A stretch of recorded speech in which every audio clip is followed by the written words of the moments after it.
Hello friends, કૃષાના બ્લોગમાં આપનું સ્વાગત છે। આજે તમે જોઈ શકો છો કૃષાએ બધા મમરા નીચે વેરીને પછી એક એક મમરો ઉપર મૂક્યા છે।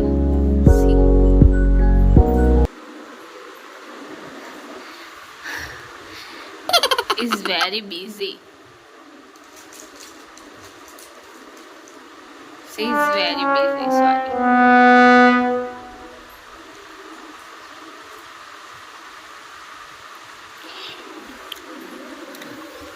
કૃષા, શું કરે છે તું બિટ્ટુ?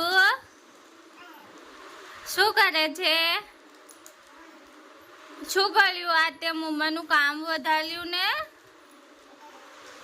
આ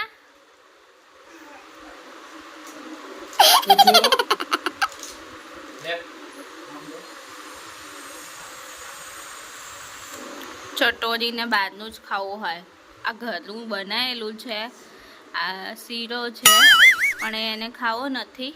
અને આ જે પેકેટવાળા જે મમરા છે બાલાજીના, એ એના પપ્પા ખવડાવે છે અને એ શાંતિથી ખાય છે। બેટો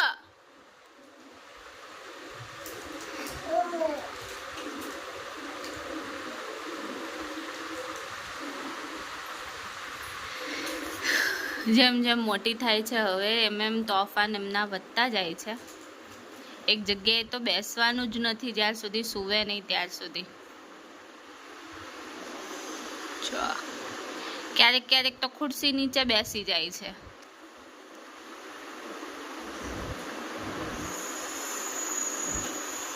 વેટ,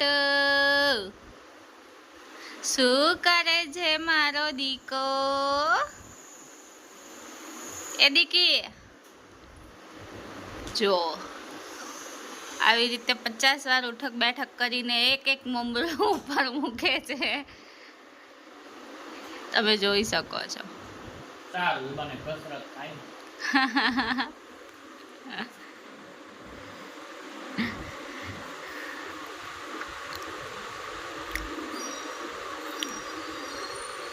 ઉષા આયો બેટા, બેટો આયો બેટા, મમ્મા પો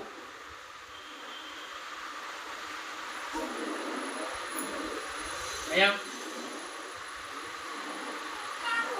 હા આયો મમ્મા।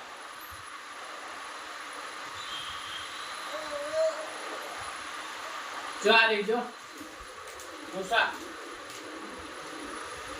આમ જો આમ જો,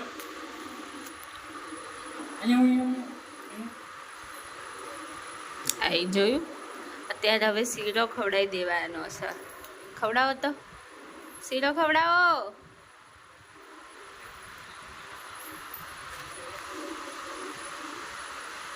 અમારે આવી રીતે ફોલાઈને જો બહાર કાઢે છે, જો ફોલાઈને ખવડાવવું પડે છે, નકર મેડમ ખાતી નથી। અને એની પાછળ જ ફરવું પડે છે જ્યાં સુધી એ ખાઈ ના લે, એક જગ્યાએ તો બેસતી જ નથી।